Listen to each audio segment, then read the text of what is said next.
ये इंसान जिसे पुलिस वाली जबरदस्ती घसीटते हुए लेकर जा रही है। कौन है ये इंसान जो बिना खाए पिए 19 दिन तक, आई थिंक जब ये वीडियो आएगा ना तब तक शायद 20 दिन निकल गया होगा, बिना खाए पिए भूख हड़ताल कर रहा है। और पुलिस से बदले क्या कर रही है, बल्कि जबरदस्ती उठाई घसीटते हुए लेके चले गई, आपके और हमारे लिए। और ये भूख हड़ताल हो भी किसके लिए रहा है, आपके और हमारे लिए, क्योंकि इनकी तो उम्र निकल चुकी है और ना ही इन्हें एग्जाम देना है। पर तब भी ये इतनी मेहनत क्यों कर रहे हैं, किसके लिए, सिर्फ हमारे और आपके लिए। साइंटिस्ट कहते हैं बिना कुछ खाए पिए एक इंसान 3 से 7 दिन तक जिंदा रह सकता है, और उसे यदि ग्लूकोज दिया जाए तो आराम से 1.5 महीना भी जिंदा रह सकता है। लेकिन इस इंसान को भाई बिना कुछ खाए पिए 19 दिन तक सर्वाइव कर रहा है, और उसके बाद गवर्नमेंट क्या कर रही है, उठाई जबरदस्ती और घसीटते हुए लेके चले गई। जरा सोच के देखिए कि इस इंसान की हंगर स्टडी सक्सेसफुल हो भी जाती है तो भी इसे हेल्थ इशू आएगा, और मान लो सक्सेसफुल नहीं भी होती है तो भी इसे हेल्थ इशू आएगा। मतलब दोनों तरफ से इसके हेल्थ इशू आएगा, इससे स्वास्थ्य की हानि होगी। पर तब भी ये इंसान लड़ रहा है, किसके लिए, सिर्फ आपके और हमारे लिए। ये लड़ाई ना उनकी है, ना ही लड़ाई बड़े बॉलीवुड एक्टर्स की है, और ना ही बड़े इन्फ्लुएंसर की है। ये लड़ाई तो उन बच्चों की है जो आज पढ़ रहे हैं और कल एग्जाम देने जाएंगे। ये लड़ाई उनकी है जो आज पढ़ रहे हैं और कल एग्जाम देने जाएंगे। ये लड़ाई हमारी और आपकी है। कौन है ये इंसान जिसके अंदर इतना जज्बा है और इतनी मेहनत कर रहा है, इसके पीछे एग्जैक्ट क्या रीजन है, आज इस वीडियो में फुल्ली डिटेल में जानेंगे। तो चलिए वीडियो शुरू करते हैं बिना किसी देरी के, बिकॉज नो बकवास, सीधे मुद्दे की बात करते हैं। तो सोनम वांगचुक की जो लड़ाई है वो सिर्फ अकेले की नहीं है, ये पूरे उस एजुकेशन सिस्टम को लेकर लड़ाई कर रहे हैं जिसे हर एक स्टूडेंट की जरूरत है। तो सोनम वांगचुक का जो भूख हड़ताल है उसमें सबसे मेन रीजन है वो है एजुकेशन सिस्टम को लेकर। उनका मानना है, उनका डिमांड है, जिस हिसाब से नीट और जीट के पेपर लीक्स होते हैं, हालांकि लीक्स पहले भी होते थे लेकिन पकड़ाएं इस बार है, तो उस लीक्स करने वाले बंदे को पकड़ क्यों नहीं पा रहे, गवर्नमेंट के पास कोई जवाब क्यों नहीं है, और गवर्नमेंट इसके ऊपर कोई कार्रवाई क्यों नहीं कर रही। कौन है वो हरामखोर जो इस पेपर्स को लीक करता है, वो भी जन पैसों के लिए।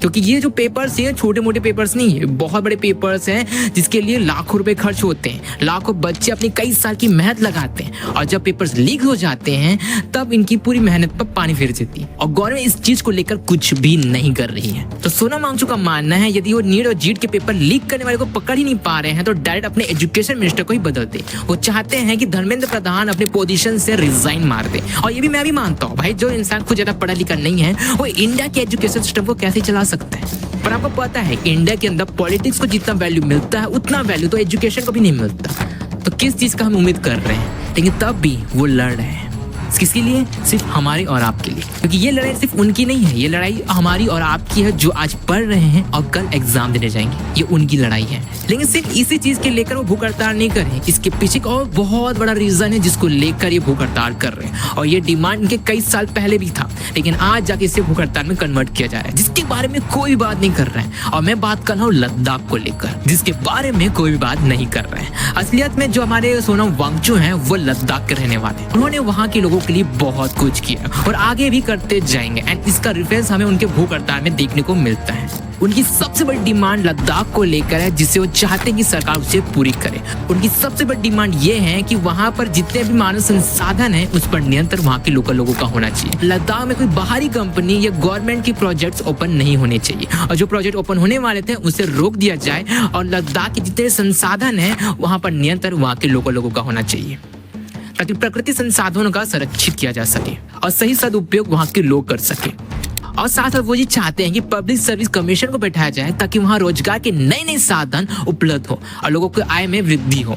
और इसी के साथ वो चाहते हैं कि लद्दाख को लेकर संसद में उनका प्रतिनिधित्व बढ़ाया जाए, ताकि जो लद्दाख के मुद्दे हैं वो राष्ट्रीय तौर पर सुने जाए और उस पर उपचार किया जाए। सब देखने के बाद आपको पता चल ही जाएगा जो सोनम वांगचुक हैं वो लद्दाख की आवाज को राष्ट्रीय तौर पर लाना चाहते हैं, ताकि राष्ट्रीय तौर पर उसका उपचार हो और उसकी समस्या का समाधान निकाला जा सके। और ये सब देखने के बाद आपको पता चल ही जाएगा कि सोनम वांगचुक का जो बैकग्राउंड है वो नॉर्मल है ही नहीं।